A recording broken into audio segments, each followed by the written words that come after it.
Pare ko, meron tayong tanggap ngayon. Ito, try natin. Ayaw daw mandar, oh.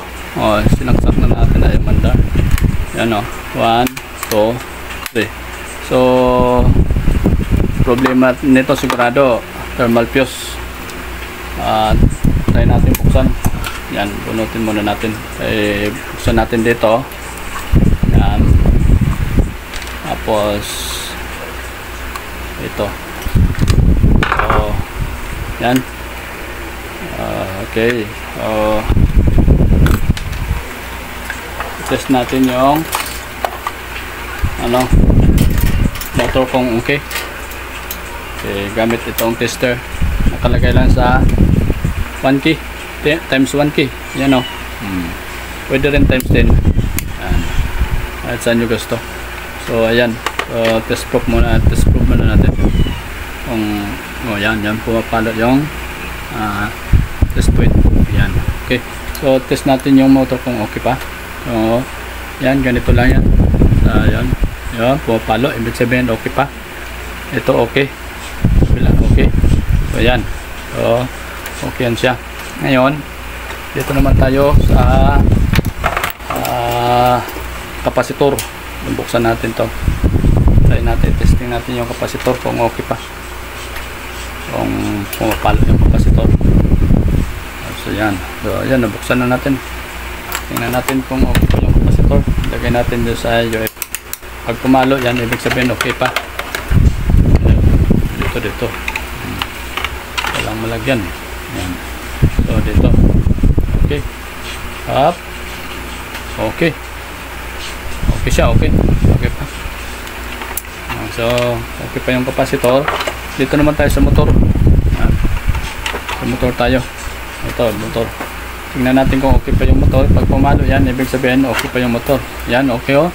Pumalo yung motor. Okay siya. Yan. Okay. So, problema nito, thermal fuse doon sa loob. Yan, oh. Ito. So, habang hindi pa natin napapalitan ng thermal fuse, wala pa tayong pampalit, tuturuan ko kayo kung paano bypass. So dito tayo sa common. Ito yung common, galing dito sa saksakan. Ito sa outlet dyan, no? Ito. So ito yung common. So turuan ko kayo. Bypass muna natin habang wala pa sa So ganito.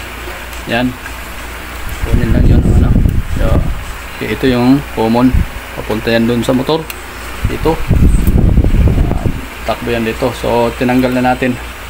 So dito magkukunik tayo, kuha tayo ng wire. Ayan, ganyan. So dito. Okay, so lagyan natin dito sa common. Dito siya. Okay, tapos papunta yan doon sa motor. Bypass. So ito yung bypass. So panandalian lang. So dapat pasok yan doon sa loob. So kung magkakat pa tayo, matagalan tayo. Ito muna na diretso. Okay. Dito, tapos i-connect natin dito sa kapasitor. Okay. Tapos yung kapasitor ganun din sa kabila. Wala naman polarity yung kapasitor, kahit magkabaliktaran niya wala problema. So dito, ayan, nakakonect na, oh. Naka-bypass tayo. Try natin kung under yung motor, yung ating electric fan. So ayan, oh. Saksak na natin. Try natin switch number 1. Yan, oh, gumana. Okay, number 2. Yan. Number 3. Okay, malakas, oh. Yan. So ibig sabihin di baliktad. Pag baliktad yan, pwede niyo ilipat doon sa kabila. Dito. Sa isa. So ibig sabihin okay yung paka-connect natin. So ganyan lang po pag bypass habang wala pang thermal fuse. So pero kailangan na importante yung may thermal fuse kasi yan yung nag-detecta sa sa motor ng ating electric fan. Okay? So salamat, ganyan lang po. Bypass. Salamat po.